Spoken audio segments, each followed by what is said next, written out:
moi comme parent, parce que je suis une maman aussi. Donc j'entends les parents. Quand j'entends une maman qui me dit l'année dernière ma petite elle n'arrivait pas à suivre parce qu'il n'y avait pas le silence dans sa classe, il y avait toujours des élèves perturbateurs. On a envie de changer. Je l'entends cette maman. On va pas lui dire c'est bon, sacrifie ton enfant pour les enfants des autres.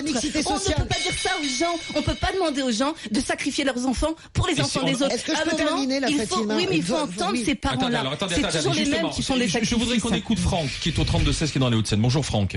Oui, bonjour Alain. Bonjour Franck, vous avez entendu, elle veut tenter une nouvelle expérimentation Najat Vallaud-Belkacem. Fatima disait déjà je n'y le crois cas à la pas. Courneuve, le multicollège. Françoise disons essayons, qu'en dites-vous? Au moins essayons.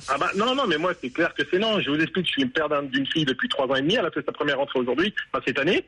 Moi je l'ai mis directement en privé parce que je ne veux pas de la mixité qu'on veut m'imposer. Voilà, moi je veux qu'elle soit avec des gens qui lui ressemblent. Voilà, c'est pas compliqué depuis tout à l'heure. Il y a je crois que c'est, comment il s'appelle, le monsieur, je sais plus son nom. Voilà, Johnny, il dit, il y a une vérité. Nous voulons on veut être avec des gens qui nous ressemblent. On veut pas être avec des autres. Je suis désolé, moi, vous pouvez me dire ce que vous voulez. Vous regardez dans tout Paris, les gens s'agrègent avec ceux qui leur ressemblent, qui sont de la même culture, de la même instruction, qui ont suivi le même cursus, qui sont de la même religion éventuellement, qui sont de la même couleur. Voilà, vous pouvez pas le dénier. Vous allez dans le 18e rue de Deauville, c'est les Maliens qui y sont. Vous allez dans le 13e, c'est les Chinois. J'ai vécu dans le 13e pendant des années. Ce sont les Asiatiques. À Belleville, c'était les Maghrébins, maintenant remplacés par les Chinois. Les gens veulent vivre avec ceux qu'ils connaissent.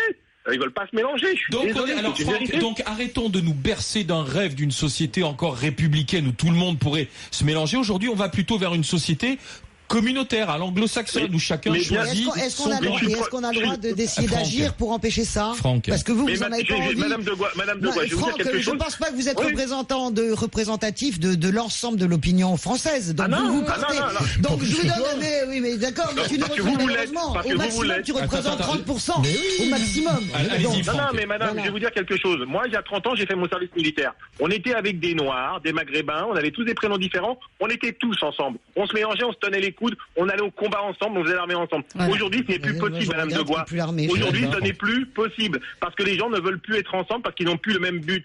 Voilà, je suis désolé de vous le dire. Maintenant, moi, j'ai habité en banlieue. Je vous écoute à chaque fois dire j'ai vécu en banlieue. Je connais la province. Moi, comme Johnny, je suis dedans, je vis tous les jours dedans. Je sais à Saint-Denis, la dernière fois, je vous ai déjà eu. Mais je vous ai déjà eu au téléphone, vous habitez à Saint-Denis. Moi, j'habite à Bagneux, madame. Il y a des gens, ils sont, on peut plus appeler la police ne vient pas. Vous êtes, moi, je vous le dis, j'ai vécu.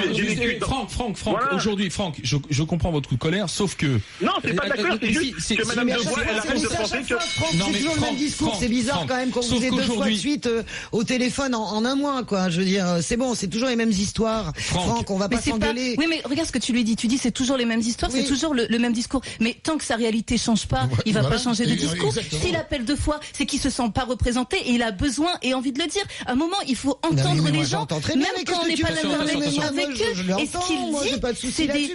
Moi, je le trouve. Non, mais est-ce que là, ça donne. T'entends son message? Non, mais moi, je suis pas d'accord. Je me battrai toujours contre ce genre de message. On veut être avec des gens qui nous ressemblent. Oui, mais faut entendre ce qu'il dit. Faut entendre ce qu'il dit. Mais Fatima. Qu'est-ce que ça veut dire ce qu'il dit? Oui, ça veut dire qu'il supporte pas les Noirs, les Arabes. Non, il a pas dit ça. Bah si, il a dit. Mais non, il a pas dit ça. Il a pas dit ça, espèce de raccourci, Françoise. Il a pas dit ça. Ça n'a rien à voir. Ça sera jamais. Mesdames et messieurs, dans 3 minutes.